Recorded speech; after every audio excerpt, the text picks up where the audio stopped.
ஸ்ரீமாத்ரே நமஹ.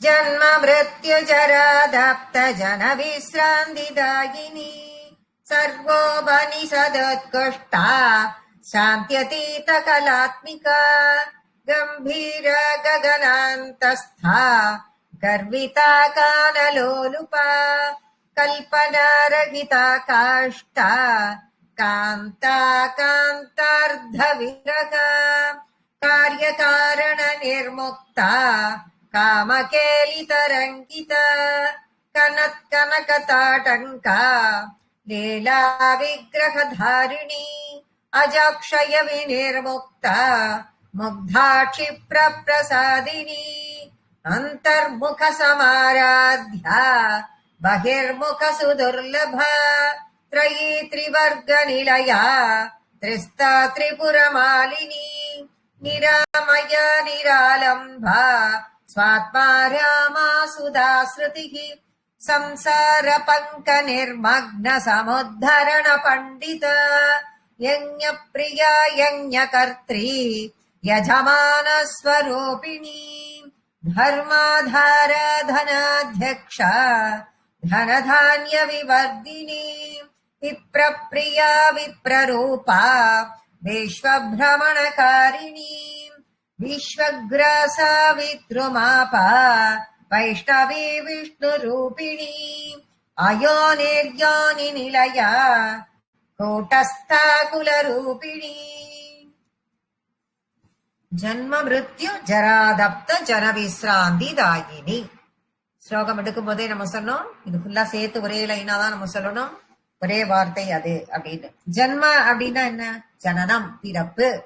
மிருத்யுன்னா என்ன? மரணம். ஜன்ம மிருத்யு ஜரா அப்படின்னா ஜன்மத்துக்கும் மரணத்துக்கும் இடைப்பட்ட நேரத்தில் நாம எப்பயும் அப்படியே ஒன்னும் உடம்பெல்லாம் இல்லாம ஆரோக்கியமா இருக்கமா? இல்ல. மூப்பு வருது நமக்கு, நடுவுல என்ன வருது? நோய்வாய்ப்படுகிறோம், எல்லாம் நோய் எல்லாம் வருது, அதுல இருந்து மீண்டு எழுந்து வரும், வயசாது மூப்பு. அது இளமையெல்லாம் குன்றி போய் நமக்கு மூப்பு வயதாகி போகிறது. அப்போ ஜன்ம மிருத்யு ஜரா தப்த, தப்தன அந்த மூப்பு வரும் பொழுது இதுல ஜன்மத்திலையும் தகிப்பு, மரணத்திலையும் தகிப்பு, ஜராலையும் தகிப்பு தான் நமக்கு. எல்லா நேரத்திலையும் அக்னியாக இந்த மூன்று நிலையிலேயுமே அப்படியே தகிச்சுண்டுதான் நாம இருக்கோம். அப்ப தகிச்சுட்டு இருக்கோம்னா என்ன அர்த்தம் அப்படின்னா துன்பப்பட்டு கொண்டுதான் நாம இருக்கிறோம். அப்போ ஜன்ம மிருத்யு ஜரா தப்த ஜன, அப்படி துன்பப்பட்டு கொண்டிருக்கக்கூடிய ஜனங்களுக்கு விஸ்ராந்தி தாயினி, விஸ்ராந்தினா அமைதியை, அவர்களுக்கு விஸ்ராந்தியை, அவர்களுக்கு நிம்மதியை தரக்கூடியவளாக தாயினி அவள் இருக்கிறாள், லலிதாம்பிகை இருக்கிறாள். அப்போ பிறப்பினால துன்பம் வருதா அப்படின்னா ஆமா, ஒரு தாயின் வயிற்றில் 10 மாதம் அவளுடைய கர்ப்பத்தில் உழன்று திரிந்து அவளுக்கும் சிரமத்தை கொடுத்து அந்த கர்ப்பத்திற்குள் அந்த சிசு எத்தனை சிரமப்படுறதுன்னு அதுக்கு என்ன வெளியில வந்து சொல்ல தெரியுதா? அது அனுபவிக்கிற இத அது என்ன அதுக்கு சொல்ல தெரியுமா? ஆனால் அது துன்பம் அப்படிங்கிறா. உண்மைதானே? அது அத்தனை இதுக்குள்ள அஷல்ட்டு இதுல ஒரு வெளியில அவ்வளவு சாக்கடை அது இதுன்னு சொல்றோம், அவ்வளவு அழுக்குல தானே அந்த குழந்தை அது உழன்று இருக்கு அதுக்குள்ள.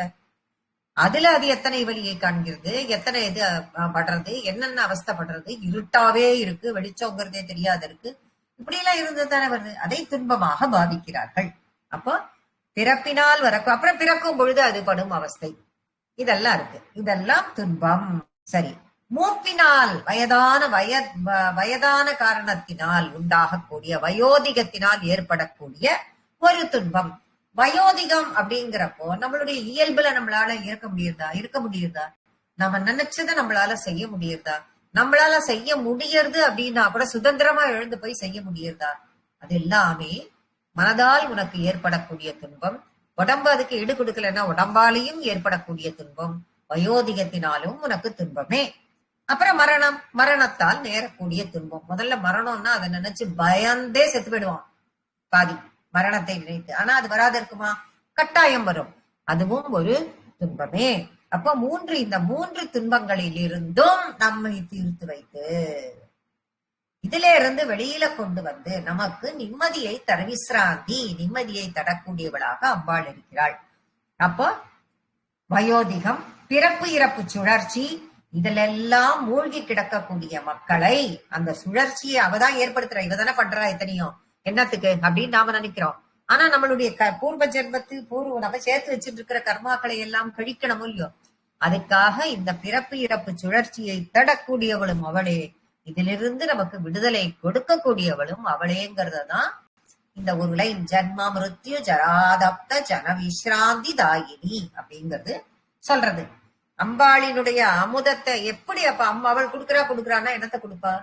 அம்பாள் ஒரு அமுததாரை, அவளே ஒரு அமிர்தம். அதை நம்ம அனுபவிக்க தெரிஞ்சுட்டோம்னா, அவளை நாம அனுபவிக்க தெரிஞ்சுட்டா நமக்கு மூப்புங்கிறது இல்லை, நமக்கு மரணம்ங்கிறது இல்லை. மரணம்ங்கிறது இல்லை, பிறப்புங்கிறது பிறப்பு இருந்தால்தானே மரணம், பிறப்பு இருந்தால்தானே மூப்பு. அப்போ பிறப்பு இறப்பு அற்ற நிலைக்கு நம்மளை எடுத்துட்டு போவா. அப்போ அவளுடைய பாதத்தையே நம்ம பிடிச்சுக்கணும். அந்த சிரஞ்சீவித்துவம் நமக்கு கிடைக்கும். அது தவிர வேற அமுதமெல்லாம் நமக்கு என்னத்துக்கு? பார்க்கடல கட்டஞ்சிக்கு கொடுக்கிற அமுதமெல்லாம் நமக்கு என்னத்துக்கு? அமிர்தம்லாம் சொல்றாளே, அதெல்லாம் நமக்கு தேவையில்லை. அம்பாளே ஒரு அமுததாரை, அவளை பிடிச்சு விட்டா நமக்கு இதெல்லாம் எதுவுமே கிடையாதுங்கிறத இந்த ஒரு நாமம் நமக்கு காட்டுறது. அடுத்த நாமமாக சர்வோபனிஷத் உத்குஷ்டா, சர்வ உபனிஷத் உத்குஷ்டா, சர்வ எல்லா உபனிஷத்துக்களுக்கும் மேலாக, அடுத்தது உத்தத்துவமாக, அந்தர்முகமாக, அப்புறம் அவற்றை தாண்டி எல்லாமாக இருப்பவள் லலிதாம்பிகை அப்படிங்கறதுதான் சர்வ உபனிஷத் உத்கிருஷ்டா. எல்லாமாக இருப்பவளும் அவளே, எல்லாவற்றிற்கும் உள்ளேயும் இருப்பவளும் அவளே, எல்லாவற்றிற்கும் மேலாக தாண்டி இருப்பவளும் அவளே அப்படிங்கிறது இந்த நாமத்தினுடைய அர்த்தம். சாந்திய தீத கலாத்மிகா, கலைகள்ல சாந்திய தீத கலைன்னு ஒண்ணு இருக்கிறதுலே மிக மிக உசத்தியான கலை அதுதான். நமக்கு தெரிஞ்சது என்ன? ஆயக்கலைகள் 64 அப்படின்னு சொல்லிட்டு நம்ம சொல்றோம். இதெல்லாம் மீறி 360 கலை இருக்கு அப்படிங்கிறது ஒரு கணக்கு. அந்த கணக்குல அம்பாளை எப்படி உபசரிக்கிறோம் அப்படின்னு பார்த்தா, அம்பாளை எப்படி எல்லாம் உபசரிக்கலாம் அப்படின்னு பார்த்தா 360 வருமா கணக்கு. அப்படி வரும்பொழுது இந்த கலைகளை பற்றி எல்லாம் நிறைய செய்திகள் எல்லாமே இருக்கு. ஆனா அதுல சாந்திய தீதம் அப்படிங்கிறது ஒரு விதமாக அம்பாளை உபசரிக்கும் முறை. அது மிகப்பெரிய ஒரு கலை. அந்த கலையின் ஆத்மிகாவாக, அந்த கலையின் ஆத்மாவாக இருப்பவள் அவள். கம்பீரமாக இருக்கக்கூடியவள். கம்பீரம் அப்படிங்கிறதுக்கு கம்பீரமா இருக்காருன்னா நம்ம தோற்றத்தை வச்சு நம்ம எல்லாத்தையும் சொல்லுவோம். ஆனா இதுல என்ன அர்த்தம் கொள்ளணும் அம்பாளை எடுத்துக்கிற வரைக்கும்னா, அளவு அழிவு எது அவளுக்குன்னு ஒரு அளவு இருக்கா? குள்ளமா இருப்பா, உயரமா இருப்பா, குண்டா இருப்பா, எப்பயுமே இளமையா இருப்பா, இல்ல எப்பயுமே வயோதிகமா இருப்பா, எப்பயுமே குழந்தையாவே இருப்பா, ஏதாவது சொல்ல முடியுமா? அப்படி எல்லாம் கிடையாது. அளவே இல்லாதவள், அழிவும் இல்லாதவள். அப்போ ஒருத்தர் கம்பீரமா இருக்கா அப்படின்னாலே, அம்பாளா கம்பீரமா இருக்கா அப்படின்னா அழிவில்லாதவளாக இருக்கிறாள். ககனாந்தஸ்தா அப்படின்னா ககன அந்தஸ்தா. ககனம்னா ஆகாசம், ஆகாசத்தில் ஸ்திரமாக இருக்கக்கூடியவள், ஆகாசத்தில் ஸ்திதமாக இருக்கக்கூடியவள் அர்த்தம். இப்ப ஆகாசத்தை 3 விதமாக நம்ம பார்க்கலாம். அதையே கொஞ்சம் ஆழமா பார்த்தா, ஆகாசம், ஆகாசத்துக்கு உள்ள, ஆகாசத்தை தாண்டி. நம்ம எப்படி முன்னாடி அங்க இத சொன்னமோ சர்வ உபனிஷத் உத்கிருஷ்டான்னு, அதே மாதிரி ஆகாசத்திலும் ஆகாசமா தெரியுது. மேல பார்த்தா ஆகாசம்னு நமக்கு தெரியுது. ஆகாசத்துக்கு உள்ள, ஆகாசத்துக்கும் அண்ணண்ட, ஆகாசத்துக்கும் அப்பாற்பட்டவளா இருக்கான்னா கற்பனை செஞ்சு பார்க்க முடியுமா? அப்படின்னா நம்மளால முடியல. அத்தனைக்கும் அப்பாற்பட்டவளாக, நம்மளுடைய நினைவுக்கெல்லாம் அப்பாற்பட்டவளாக, நம்மளுடைய எண்ணங்களுக்கெல்லாம் எண்ணினா நான் ஒரு மாதிரி நினைப்பேன், நீங்க ஒரு மாதிரி நினைப்பீங்க. அப்ப யாருடைய எண்ணத்துக்கு உட்பட்டவள், கட்டுப்பட்டவளாக இருக்காளான்னா இல்லவே இல்லை. அப்படி கூட இருக்குமா ஒரு தோற்றம்? அது பேர்பற்ற தோற்றம் அப்படின்னு நினைக்கக்கூடிய அளவிற்கு அவள் இருக்கிறாள். ககனாந்தஸ்தா கர்விதா, கர்வம் பொருந்தியவளாக. அம்பாளுக்கு கர்வமா அப்படின்னு நம்ம நினைப்போம். அப்ப அதிகர்விதா அப்படின்னு ஒரு நாமம் ஏற்கனவே நம்ம பார்த்திருக்கோம். திறமையினால் ஏற்படுகிற, எனக்கு எல்லாம் தெரியும் அப்படின்னு ஒரு கர்வம், செருக்கு. அப்ப அந்த கர்வம், அப்ப மத்தவாளெல்லாம் தூக்கி எறிகிற குணம் அது. எனக்கு எல்லாம் தெரியும், உனக்கு என்ன தெரியும், அல்பம் அப்படின்னு சொன்னால் அது கர்வம். மத்தவாளை தூக்கி எறிகிற கர்வம், அந்த குணம் அது. ஆனால் அம்பாளாகப்பட்டவள் அடுத்தவாளை தூக்கி எறியக்கூடிய குணம் அல்ல. தன் மீது கொண்ட நம்பிக்கை, ஒரு கான்பிடன்ஸ். என் மேலேயே எனக்கு கான்பிடன்ஸ் இருக்கிறப்ப நான் என்ன பண்ணுவேன், கர்வத்தோட இருப்பேன். என் மேல எனக்கு கான்பிடன்ஸ், நான் செய்யறது கரெக்ட், எனக்கு நான் தெளிவா இருக்கேன் இந்த விஷயத்துல அப்படின்னும் போது நான் கம்பீரமா கான்பிடன்ஸா இருப்பேன். அந்த தன்மை, இது சரி, நான் நினைப்பது சரி, இது 100% கரெக்ட் அப்படின்னு எனக்கு தெரிகிற உறுதி, அதைத்தான் கர்வம் நீங்க சொல்றார். இந்த வித்தியாசத்தை நம்ம கரெக்டா புரிஞ்சுக்கணும். அடுத்தவாளை மட்டப்படுத்தி நான் உசத்தின்னு சொல்லும் கர்வம் கர்வம் அல்ல. எனக்கு தெரியும், என் மீது நம்பிக்கையை மட்டும் வைத்துக் கொண்டு அடுத்தவர்களை பற்றி எந்த பாகுபாடும் இல்லாமல் இருப்பதற்குத்தான் உயர்வான கர்வம், நியாயமான பெருமை அப்படிங்கிறது இந்த இடத்துல சொல்லப்படுகிறது. இன்னும் கொஞ்சம் அதிகமா சொல்லலாம் அப்படின்னு பார்த்தா, அம்பாள் யார்? அஹோ புருஷிகா, ஆஹோ அஹோ அப்படின்னு சொல்லக்கூடிய அளவுக்கு. அப்ப யார் அப்படின்னு பார்த்தா, சிவகாமேஸ்வரரினுடைய ஆஹோ புருஷிகா அவள். அப்படின்னா என்ன அர்த்தம்? சலனமே இல்லாத ஒரு பிரம்மம், கொஞ்சம் கூட சலனமே இல்லாமல் இருக்கக்கூடிய பிரம்மம். அந்த பிரம்மம் யோசிக்க ஆரம்பிக்கிறது. சலனமே இல்லாமல் இருக்கக்கூடியவள் அவள். அது கொஞ்சம் யோசிக்க ஆரம்பிக்கிறது. என்ன சிந்திக்கிறது? இந்த உலகத்தை சிருஷ்டிக்கணும் அப்படிங்கிற எண்ண ஓட்டம் அதுக்கு வருது. இந்த உலகத்தை சிருஷ்டிக்கணும் அப்படிங்கிற எண்ண ஓட்டம் அதுக்கு வருது. அப்ப வருது அப்படின்னும் பொழுது அந்த பிரம்மமாகப்பட்டது அவர்கிட்டேந்து நாம பிரியணும்னு பிரிஞ்சு வந்து இந்த உலகத்தை சிருஷ்டிக்க ஆரம்பிக்கிறது. இது நம்மளால முடியுமா அப்படின்னு கன்ஃபியூஸ் ஆகல, குழம்பி போகல, பயப்படல, எதுவும் பண்ணல. என்னால் முடியும் என்று கம்பீரமாக நின்று தான் செய்வோம் என்று அந்த பிரம்மமாகப்பட்டது அதிலிருந்து பிரிகிறது. அதுதான் கம்பீரம், தெளிவு, அந்த கர்வம். அதைத்தான் இந்த இடத்துல விவரமாக கம்பீரா கம்பீரா அப்படின்னு சொல்லிட்டு சொல்றார். கானலோலுபா, கர்விதா கானலோலுபா. கானலோலுபானா அந்த கர்விதாவாக, அந்த கர்வத்தோடு இருந்த அவள் பெருமிதத்துல இருப்பாள் இல்லையா, பெருமையோடு இருப்பாள். தன் மீது நம்பிக்கை கொண்டவளாக இருக்கிற அவளுக்கு கானலோலுபா, இசைனா ரொம்ப பிடிக்கும். கானத்திற்கு மயங்கக்கூடியவள். பாட்டு பாடினா போறோம், அப்படியே மயங்கிடுவா. அதுல அவளை சந்தோஷப்படுத்த முடியும், அவளை சந்தோஷப்படுத்த முடியும். அம்பாள் கானத்தினால் பிரீத்தி அடைகிறாள். அதனாலதான் நாமஸ்மரணம் பண்ணு. அவள் கிட்ட சங்கீதத்தை, அவகிட்ட போய் எல்லாத்தையும் பண்ணும்போது சின்னதா அவளுக்கு உனக்கு பிடிச்ச மாதிரி அப்படியே பெருசா ராகம் இதெல்லாம் வச்சுட்டு தாளம் எல்லாம் போட்டுண்டு அப்படி எல்லாம் பாடணும் நம்ம கேட்கல. நீ பக்தியோட இசை, உன்னுடைய இசை, உனக்கு தெரிந்த 2 பாடல்களை அவள்கிட்ட பாடு, அதில் அவள் மகிழ்ந்து போவாள் அப்படிங்கிறது தான் சொல்றது. கல்பனா ரஹிதா, அம்பாளுக்கு கற்பனைகளே இல்லை. கற்பனா ரஹிதா, கற்பனைகளே இல்லாதவள் அவள். அவளுக்கு எதுக்கு கற்பனை? கற்பனை கிடையாதுன்னா அப்படின்னா என்ன அர்த்தம்? எது சரி, கற்பனைங்கிறது எப்படி வரும், எப்ப வரும்? நமக்கெல்லாம் ஒரு விஷயத்தை பத்தி தெரியாது, தெரியாதப்பதான் அதை விதவிதமா பார்ப்போம். இது இப்படி இருக்குமோ, அது அப்படி இருக்குமோ அப்படின்லாம் நம்ம கற்பனை பண்ணி பார்ப்போம். ஆனா அம்பாளே சர்வஞா, எல்லாமே அவள். அப்படி இருக்கும்பொழுது அவளுக்கு அவ எல்லாத்தையுமே தெரிஞ்சுட்டவோ ஆவோம். அப்படி இருந்துச்சு அவ என்னது கற்பனை பண்ணிட்டு இருக்க போறா? அதனால கற்பனைக்கெல்லாம் அப்பாற்பட்டவள். காஷ்டா, காஷ்டாங்கிறது ஒரு சிவனினுடைய தர்ம பத்னி. சிவனினுடைய மூர்த்தங்கள், அஷ்டமூர்த்தங்களில் ஆகாச மூர்த்தத்திற்கு பீமன் என்று பெயர். அந்த பீமனினுடைய தர்ம பத்னியாக இருக்கக்கூடிய ஸ்வரூபத்திற்கு காஷ்டா அப்படின்னு பெயர். ஆகாசத்தை சிருஷ்டி செய்தவள், செய்யக்கூடியவள், அதையே தன்னிருப்பிடமாக கொண்டவள். அவளுடைய அந்த காஷ்டாங்கிறதுக்கு ஒரு 2-3 அர்த்தம் இருக்கு. ஒன்று, சிவனினுடைய தர்ம பத்னி, அஷ்டமூர்த்தங்களில் ஒருவராக இருந்த சிவனுக்கு பீமன் என்ற திருநாமம், அந்த நாமத்திற்கு உள்ள தர்ம பத்னியானவள் காஷ்டா, அது ஒண்ணு. இன்னொன்னு, ஆகாசத்தை சிருஷ்டி செய்யக்கூடியவள், ஆகாசத்தையே தன்னுடைய இருப்பிடமாக கொண்டவள், அதனாலேயும் காஷ்டா.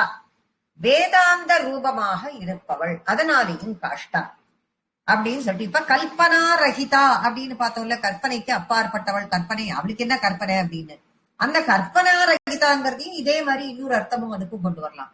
என்ன அப்படின்னு பார்த்தா, அதை எப்படி பிரிக்கணும்? பிரிச்சோம்னா அது கற்பனா ரஹிதாங்கிறது அப்படியே டைரக்டா எடுத்துட்டோம்னா அந்த மாதிரி அர்த்தம். அதை பிரிச்சோம்னா கல்ப நார ஹிதா அப்படின்னு பிரிச்சு பார்த்தோம்னா, கற்பகாலத்தில், கல்பகாலம், இந்த கல்பத்துல அந்த கல்பத்துல அப்படின்னு சொல்றோம் இல்லையா, அந்த கல்ப காலத்தில் தண்ணீரில் தவிக்கக்கூடிய ஜனங்களுக்கு ஹிதத்தை தரக்கூடியவள். கல்பங்கள் வரும் பொழுது, பிரளயம் வருது, தண்ணியில எல்லாம் வருது, தண்ணி ஒரு மழை வருது, அந்த மழை வந்ததுன்னா வெள்ளம் வருது, வெள்ளத்துல ஜனங்க தண்ணியில தவிக்கிறதுனா அவளுக்கு நன்மையை செய்யக்கூடியவள் அப்படிங்கிற அர்த்தமும் அந்த கல்பனாரஹிதா, கல்ப நார ஹிதா, ஹிதம்னா நன்மையை கொடுக்கக்கூடியவள் அப்படின்னு கல்ப காலத்தில் வரக்கூடிய அந்த தண்ணீரில் தவிக்கக்கூடிய ஜீவன்களுக்கு நன்மையை கொடுக்கக்கூடியவள்ங்கிற இன்னொரு அர்த்தத்தையும் அது கொடுக்கிறது. காந்தா, இதுல முன்னாடி அந்த வார்த்தைக்கு முன்னாடி ஒரு எஸ் போட்டா மாதிரி இருக்கும் புக்ல எல்லாம். அது என்ன எஸ்ன்னு உங்களுக்கு புரிஞ்சிருக்காது. அத பாத்தீங்கன்னா ஆ அப்படிங்கிற எழுத்தோட உச்சரிப்பு கலந்தது. அது அதை சேர்த்து படிக்கும் பொழுது கல்பனா ரகிதா காஷ்டா காந்த் இழுத்து படிக்கிறோம் அந்த டாவை. ஏற்கனவே டா நெடில், அப்படி இருக்கும் பொழுது அந்த ஒரு ஆ அங்க இருக்கு, அதனால அந்த ஆவை இழுத்து படிக்கிறோம். கல்பனா ரகிதா காஷ்டா காந்தா காந்தார்த்த விக்கிரகா, நெடில விட இன்னும் கொஞ்சம் கூட சேர்த்து படிக்கிற மாதிரி இருக்கும். அப்ப ஆங்கிற உச்சரிப்பு அங்க இருக்கு. அப்ப அந்த காந்தாங்கிறது அகாந்தா அப்படின்னு நம்ம அர்த்தம் எடுக்கும் பொழுது பாக்குறோம். பிரிச்சு பார்த்தோம்னா முன்னாடி இதுக்கு முன்னாடி பார்த்த நாமத்திற்கும் இதுக்கும் காந்தம் அப்படின்னா, காந்தம்னா பாவம், நம்ம பண்ற பாவம் இருக்குல்ல அந்த பாவம். அகாந்தா அப்படிங்கிற அர்த்தத்தை எடுத்துட்டோம்னா, வார்த்தையை எடுத்துட்டோம்னா நாம பண்ற பாவத்தை போக்கக்கூடியவள் அப்படிங்கிற அர்த்தத்தை அது கொடுக்கிறது. அதே அடுத்த நாமத்துல பார்க்கும் பொழுது காந்தார்த்த விக்கிரகா அப்படின்னா, இந்த இடத்துல காந்தா அப்படின்னா ஒன்னா கணவன் இல்லைன்னா மனைவி, எது வேணாலும் ஸ்பௌஸ் அப்படிங்கிற வேர்டை கொடுக்குறோம் இல்லையா இங்கிலீஷ்ல. அப்படி கொடுக்கும்பொழுது யார் வேற ஸ்பௌஸ் என்ன, ஒன்னா கணவன் இல்லைன்னா மனைவி, ஏதோ ஒரு அர்த்தத்தை கொடுக்கும். அதே மாதிரி அம்பாளினுடைய காந்தா அப்படின்னாக்க காமேஸ்வரன். அம்பாளினுடைய காந்தா அப்படின்னா இந்த இடத்துல பரமேஸ்வரன் காமேஸ்வரன். அப்ப காந்த அர்த்த விக்கிரகா அப்படின்னு அதை பிரிக்கணும். காந்த அர்த்த விக்கிரகா, அர்த்தன பாதி. அப்ப பரமேஸ்வரனின் பாதிஸ்வரூபமாக இருக்கக்கூடியவள். பாதிஸ்வரூபமாக எந்த பாகத்தில்? இடது பாகத்தில். இடது பாகத்திற்கு வாமபாகம் என்று பெயர். வாமபாகத்தில் இருக்கக்கூடியவள் அர்த்தநாரீஸ்வர தன்மை. இதையே எப்படி அப்படின்னு எடுத்துட்டோம் நம்ம, கணவனாகவும் இருக்கலாம் மனைவியாகவும் இருக்கலாம் அந்த வார்த்தைக்கு அர்த்தம் அப்படின்னு சொல்லிட்டு பார்த்தோம். அதனால இதை ரெண்டு விதமா ஆச்சாரிய சுவாமிகள் சொல்றார். சிவனை பிரதானமா வச்சுண்டா அப்படின்னா சிவனுடைய ரூபத்தில் பாதியை அம்பாள் எடுத்துக் கொண்டிருக்கிறாள். அம்பாளை பிரதானமா வச்சுட்டோம்னா அம்பாளினுடைய ரூபத்தில் பாதியை சிவன் பிரதானமாக சிவன் வைத்துக் கொண்டிருக்கிறார். அம்பாளினுடைய ரூபம் அங்க பிரதானமா இருக்கு, அதை பிரதானமா எடுத்துட்டா அதுல பாதியை சிவன் எடுத்துட்டு இருக்கார். ஆக அர்த்தநாரி ஸ்வரூபம் அப்படிங்கறத இந்த இடத்தில் காட்டுறார். அடுத்த நாமம் காரிய காரண நிர்முகா. காரிய காரண, நம்ம செய்யற எல்லா காரியங்களுக்கும் காரணங்களுக்கு எல்லாத்திற்கும் அப்பாற்பட்டு இருக்கக்கூடியவள். காமகேளி தரங்கிதா, சிருங்கார ரசத்தில் லயிக்கக்கூடியவள். கனக தாடங்கா, தாடங்கம் அப்படின்னா தோடு. கனக தாடங்கா, கனத்து கனக தாடங்கா. தாட்டங்கான்னா தோடு, அந்த ஜொலிக்கிற தோடு, ஜொலி அப்படி ஜொலிக்கிறது. அந்த தோட்டை அணிந்து கொண்டு இருப்பவள் தாடங்கட் ஸ்வரூபிணின்னு அவளுக்கு பேர். அம்பாளினுடைய சக்தி எல்லாமே அந்த தாடங்கத்தில் தான் இருக்கிறதா ஒரு கணக்கு. அதனால்தான் தவஜனனி தாடங்க மகிமா அப்படின்னு சொல்லிட்டு வர்ணனையே இருக்கு. அந்த தாடங்கத்தை வச்சுட்டு வர்ணனை இருக்கு. அம்பாளினுடைய தாடங்கம் அப்படி அற்புதமானது. அகிலாண்டேஸ்வரி திருவானைக்காவல் போனீங்கன்னா, திருச்சிக்கு போனீங்கன்னா திருவானைக்காவல்ல அகிலாண்டேஸ்வரிக்கு ஆச்சாரிய சுவாமிகள் தாடங்கம் கொடுத்திருக்காரு. அந்த தாடங்கத்தினுடைய இதை பாத்தீங்கன்னாக்க ஸ்ரீ சக்கரம் இருக்கும் அந்த தாடங்கத்துல. அம்பாளுக்கு திருவானைக்கா அகிலாண்டேஸ்வரிக்கு அவர்தான் கொடுத்தார். ஆச்சாரியார் பகவத்பாதர் தான் கொடுத்தார். அதுல பாத்தீங்கன்னா ஸ்ரீ சக்கர வடிவம் அதுல இருக்கும். ஸ்ரீ சக்கரத்தை தான் அவ போட்டுட்டு இருக்கா. அந்த ஊரினுடைய விசேஷமே அதான். அந்த ஊரோட திருவானைக்காவலினுடைய விசேஷமான அம்சமே அதுதான். நிறைய பேருக்கு யாருக்குமே இந்த விஷயம் தெரியறதே இல்ல. ஏன் தாடங்கத்தை காதுல போட்டார், ஏன் கொடுத்தார் அத அப்படிங்கிறதுக்கு இது இருக்குல்ல. நம்ம பாட்டை எதை வேணா வாங்கி கொடுக்கறது அப்படின்னு ஒரு பக்கம் இருந்தாலும், அவர் ஏதோ ஒரு காரணத்தினால்தான் அதுல ஸ்ரீ சக்கரத்தை வேற வச்சு தாடங்கத்தை அவள்கிட்ட கொடுத்துருக்கார் அப்படின்னு பார்த்தா, அதுக்கு ஒரு விளக்கம் சொல்றார். அவரே அதுக்கு விளக்கம் சொல்றார். ஏன் அதையும் ஏன் ஸ்ரீ சக்கரத்தை மோதிரமா எடுத்து அம்பாளுக்கு போட்டு கொடுக்காதா? ஏன் ஸ்ரீ சக்கரத்தை அதிக ஒரு பதக்கமா வச்சு கழுத்துல போட்டு விடக்கூடாதா? ஏன் காதில் தாடங்கமாக போட்டார்? அதுல விளக்கமாக சொல்றார். ஒருத்தர் காதுல போடுறது, காதில் போடுவது தோடு, அது இருக்கட்டும். தாடங்கம் தான் தோடுன்னு சொல்றோம். இப்ப ஒரு விஷயத்த சொல்லணும், எப்படியாவது கன்வே பண்ணணும் அப்படின்னா அவ காதலை இப்ப போட்டு வச்சுடு, அது நடக்கிறப்ப நடக்கும். பேச்சு வழக்குல சொல்லுவோமா, நம்ம வீட்டுல நாமளே பேசிட்டே இருக்கும் பொழுது இதை எப்படி சொல்றது, என்ன பண்றது, இதை எப்படி சொல்றது, என்ன பண்றது அப்படின்னு சொல்லிட்டு நம்மளால இது பண்ண முடியாது. ஆனா எப்படியாவது அவ காதல இந்த விஷயத்த போட்டு விட்டுரு, போட்டா அது நடக்கிறப்ப நடக்கும் அப்படின்னு சொல்லிட்டு சொல்லுவோம். அப்போ ஒரு பிரார்த்தனை, ஒரு கோரிக்கை நீ யார்கிட்ட வைக்கிற, அம்பாள்கிட்ட போய் வைக்கிற. அந்த மாதிரி வைக்கிறப்ப, நீ அம்பாள்கிட்ட வைக்கிறப்ப எப்படி வைப்ப, காதுல சொல்லணும். அம்பாள் காதில் விழுவது போல் அவள் காதுல போட்டு வை, உனக்கு நடக்கிறது நடக்கும். அப்படி இருக்கும் பொழுது அந்த காதுல போட்டு வைப்போம் அப்படின்னும் பொழுது அந்த காதுல ஏன் ஸ்ரீசக்கரம் அப்படின்னு பார்த்தால் இதுல ஒரு தாற்பயமும் இருக்கு. என்னன்னு பார்த்தோம்னா, திருவானைக்காவல் அப்பு ஸ்தலம் அப்படின்னு இந்த பஞ்சபூதங்கள்ல ஒன்றான நீருக்கு உரிய ஸ்தலம். இந்த காஞ்சிபுரம் என்ன, நிலம், நிலத்துக்கு உரியது, பிருத்திவி ஸ்தலம் நிலத்துக்கு உரியது அப்படிங்கறதுனால காஞ்சிபுரத்துக்கு போனீங்கன்னா பாத்தீங்கன்னா அந்த காமாட்சி அம்மன் கோயில்ல முன்னாடி பாத்தீங்கன்னா ஸ்ரீசக்கர பிரதிஷ்டை நிலத்துல இருக்கும். ஆனா இங்க ஜலம், திருச்சியில பாத்தீங்கன்னா திருவானைக்காவல்ல ஜலத்துல இருக்கும்போது தண்ணியில அடிச்சுட்டு போயிடாதோ ஸ்ரீசக்கரம். அதனால எங்க பிரதிஷ்டை பண்றது அப்படின்னு பார்த்தாராம். அது எங்க போனால் தங்கும் அப்படின்னு பார்த்தோம்னா அம்பாளின் காதில் பூட்டினால் மட்டுமே அது நிலையாக தங்கும் அப்படின்னும் போது தாடங்கத்தில் ஸ்ரீசக்கரத்தை வைத்தாராம். வச்சு அது நிலையாக தங்குவதற்கு அகிலாண்டேஸ்வரிக்கு தாடங்கத்தை தாடங்கத்தில் ஸ்ரீசக்கரத்தை வைத்து அணிவித்து விட்டார். அப்படிப்பட்ட தாடகங்கள் தான் கனகத்தால், கனக்கனக அப்படின்னா தங்கத்தால் ஆனவை ஜொலி ஜொலிக்கிறது அப்படிங்கிற நாமம் இது.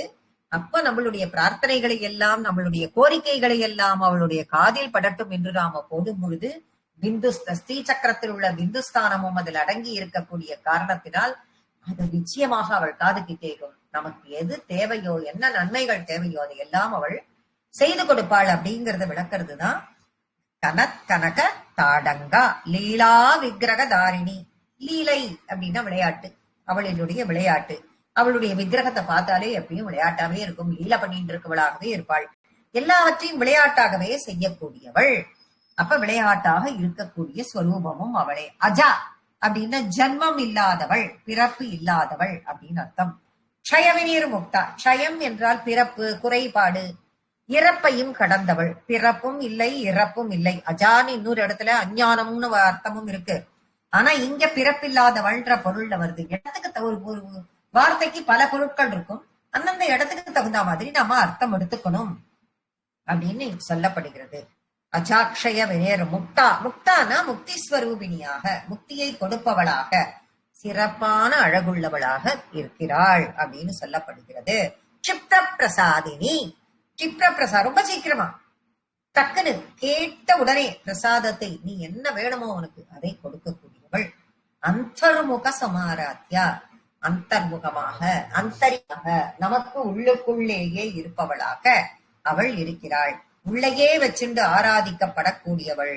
தகராகாசத்தில் வைத்து, அதாவது அவரவர் ஹிருதய கமலத்தில் வைத்து எப்பவும் வழிபட்டா போறோம். அங்க தங்கபீடம், நவரத்ன சிம்மாசனம் இதெல்லாம் அவளுக்கு எதுவுமே வேண்டாம். உன் மனசுக்குள்ள இருக்கிற ஒரு குட்டியான சுத்தமான இடம் இருந்தா அவளுக்கு போறோம்.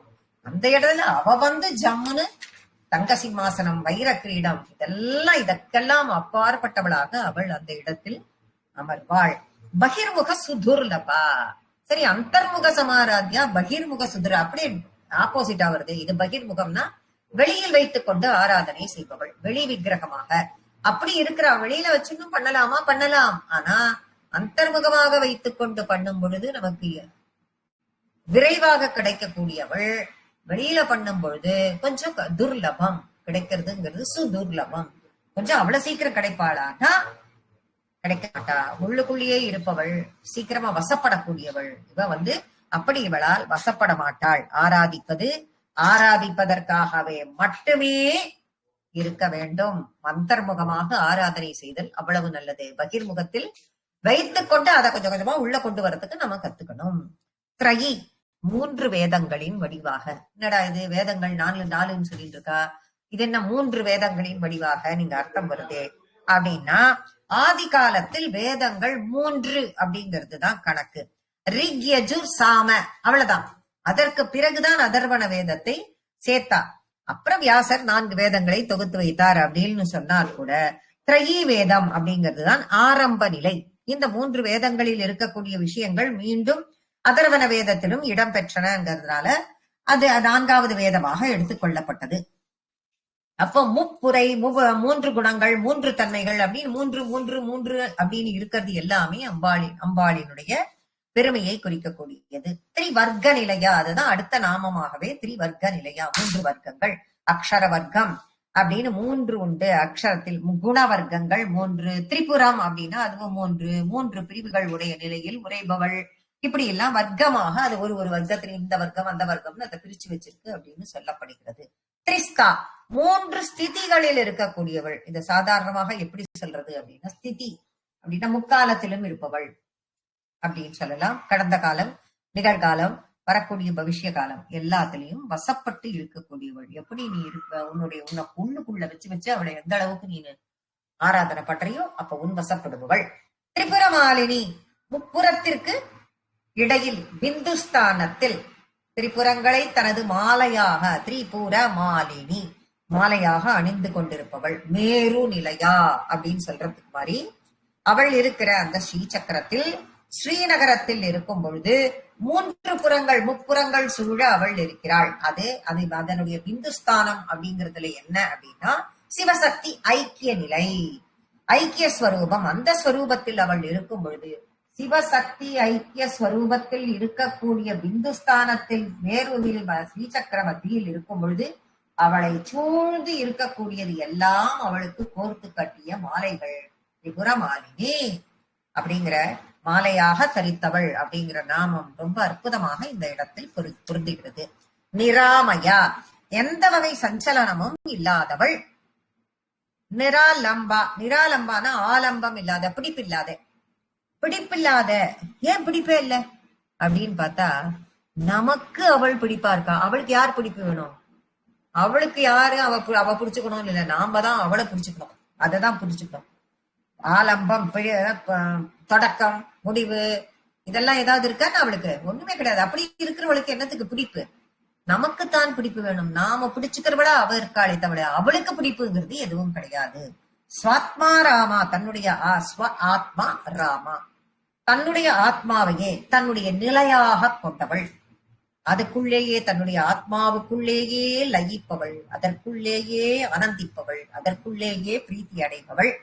சிவசக்தி ஐக்கியம் அப்படிங்கறத உணர்த்தறதுக்கு தன்னுடைய ஆத்மாவுக்குள்ள தன்னையே ஆராதிக்க கூடியவள். சிவசக்தி ஐக்கிய ஸ்வரூபமே அவள். அதனால அவ என்ன பண்றா? தன்னுடைய ஆத்மாவுக்குள்ள தானே ஆராதிக்கிறானா. யாரு என்ன அர்த்தம்? தன்னையே ஆராதிக்கிறானா, தன்னை ஆராதிக்கும் போது சிவனையே சேர்த்து ஆராதிக்கிறார். ஒரு அர்த்தம், அதுல ஒரு ஆனந்த ஸ்வரூபம் அவளுக்கு கிடைக்கிறது. அந்த ஆனந்தத்தில் அவள் லயிக்கிறாள். கற்பனை பண்ணி பார்த்தா எவ்வளவு நல்லா இருக்கும். சுதாஸ்ருதி அமிர்தத்தை வர்ஷிக்க கூடியவள். சம்சார பங்க நிர்மக்ன சமுத்தரண பண்டிதா. அது ஃபுல்லா ஒரு நான் படிக்கணும்னு சொல்லியிருந்தேன். சம்சார பங்க நிர்மக்ன சமுத்தரண பண்டிதா அப்படின்னா சம்சார பந்தத்திற்குள், சம்சார பந்தத்திற்குள் எவனாவது ஒருத்தன் போய் மாட்டிட்டான். எவனாவது ஒத்த இல்ல, நம்ம எல்லாருமே. அது ஒரு வெள்ளம், சம்சார சாகரம். அதுல போய் மாட்டின்ட்டா அவர்களை எல்லாம் உத்தாரணம் சமுத்தரண அதிலிருந்து அவர்களை உத்தாரணம் செய்வாள். அவளெல்லாம் வெளியில தூக்கி விடுவா. அவளெல்லாம் அந்த கரையேற தெரியாம தவிச்சுட்டு இருக்கவா அந்த சமுத்திரத்துல, அவளை எல்லாம் கரையேற்றி விடுவாள். இதெல்லாம் ஆதிசங்கரர் சொல்றாரு. அஞ்ஞானம்ங்கிற இருட்டுல இருக்கிறவாளுக்கு தீப ஒளியாக அவள் இருக்கிறாள்.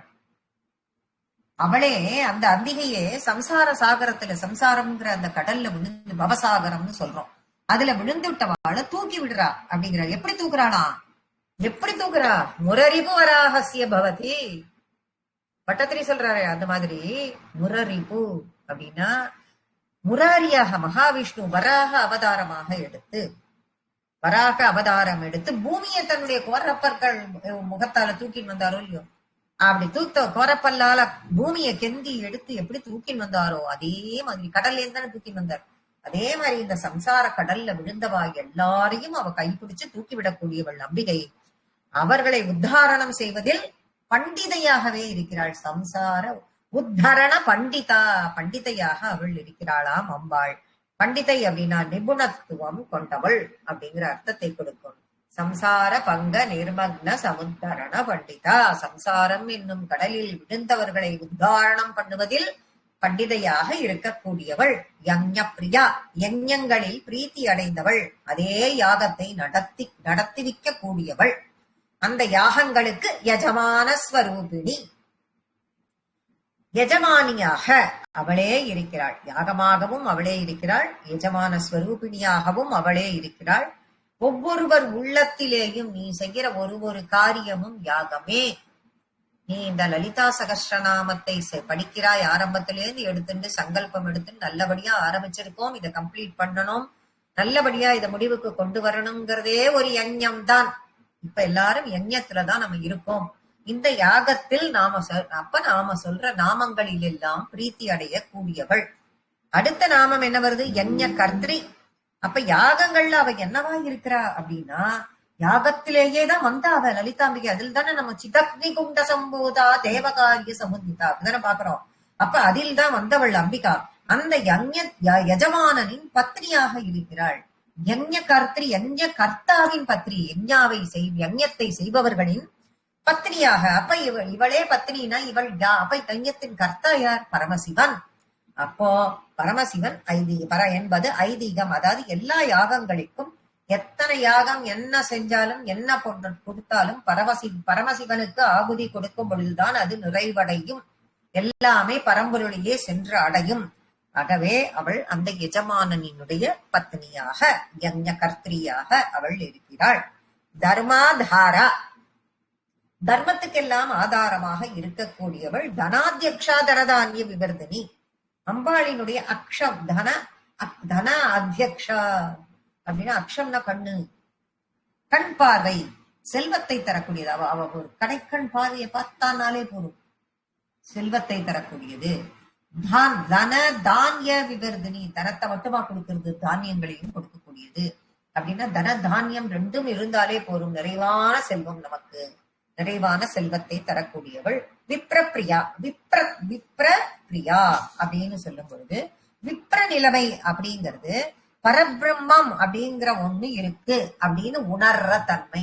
பரபிரம்மம்னு சொல்றேன், அது என்னவோ அது என்னதையோ சொல்ற, எங்கேயோ இருக்கு, அது என்ன இருக்கோ இல்லையோ அப்படின்னு நினைக்கிறவாளுக்கு நடுவுல ஆமாம் அது இருக்கு அப்படிங்கறத உணரும் நிலை விப்ர நிலைமை.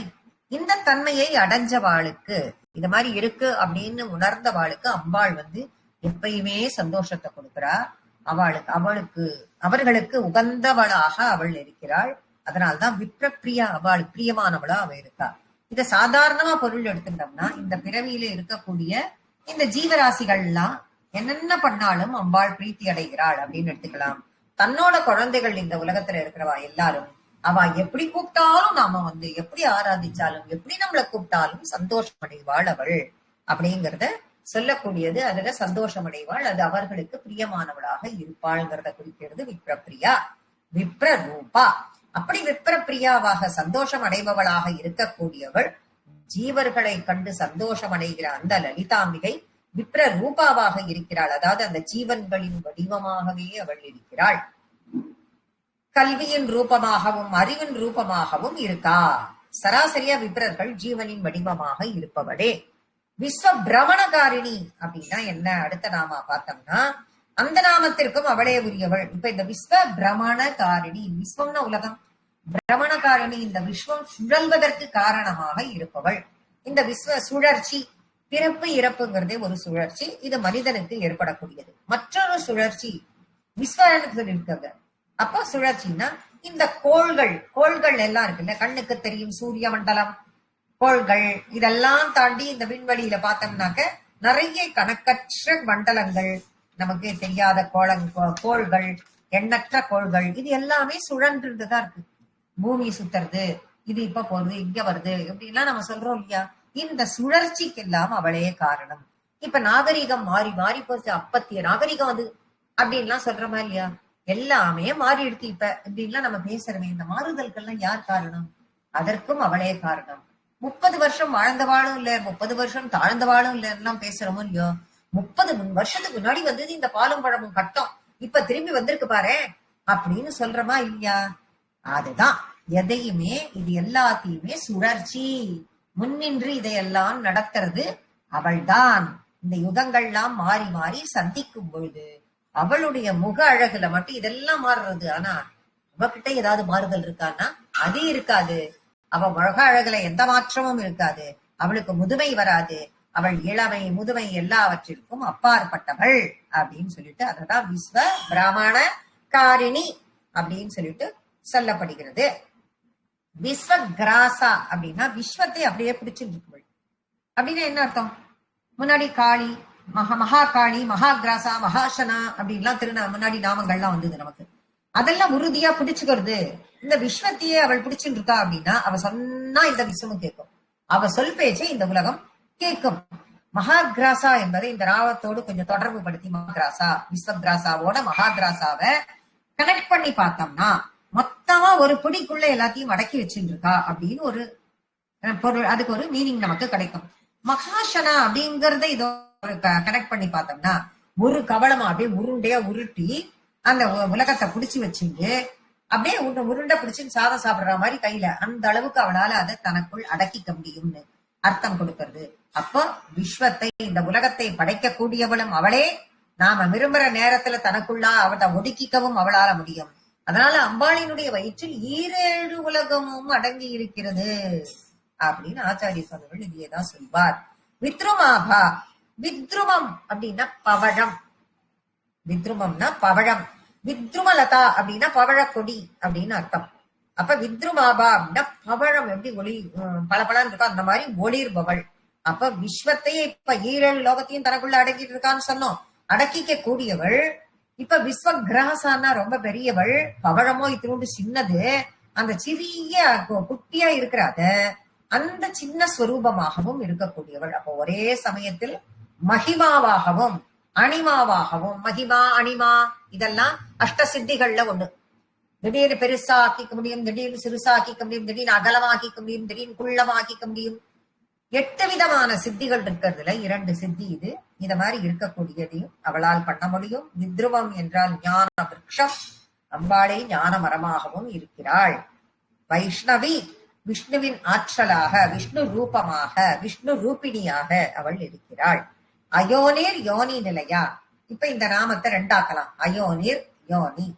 அயோனிர்னா அயோனிஜையாக தோன்றியவள். அது அப்படின்னா என்ன அர்த்தம்னா எந்த தாயின் கர்ப்பத்திலும் இல்லாம எந்த யோனியின் வழியாகவும் பிறக்காமல் தோன்றியவள். இப்படி விசேஷமாக தோன்றியவாளுக்கு அயோனிஜர்கள் அப்படின்னு பேர். முதல்ல தோன்றின 3 ஆழ்வார்கள் அயோனிஜர்கள். அதே மாதிரி சீதா பிராட்டி அயோனிஜை, ஆண்டாள் அயோனிஜை, பாலியின் மனைவி தாரை அயோனிஜை. இது அயோனிஜர் அப்படிங்கறத பத்தின அர்த்தத்தை கொடுக்கிறது. யோனி நிலையா. அப்ப அயோனிங்கிற சிறப்பு உடைய இந்த அம்பிகை, அயோனிஜை அப்படிங்கிற சிறப்புடைய இந்த அம்பிகை பிறப்புக்கு வழி, மத்தவாழ்லாம் பிறக்கிறதுக்கு வழி, அந்த வழியை சொல்லக்கூடிய யோனி நிலையாவாக இருக்கக்கூடியவள். இந்த ஜெகம் உண்டாவதற்கு, இந்த ஜெகத்தை சிருஷ்டி பண்ணும் பொழுது இந்த ஜெகம் பிறப்பதற்கு காரணமாக சூழலை ஏற்படுத்துவதனால் அவள் யோனி நிலையாவாக இருக்கிறாள். கூட்டஸ்தா, கூட்டஸ்தா இந்த திருநாமம் ரொம்ப அழகானது. கூட்டம் அப்படின்னா என்ன அர்த்தம்? அஞ்ஞானம்னு ஒரு பொருள் உண்டு.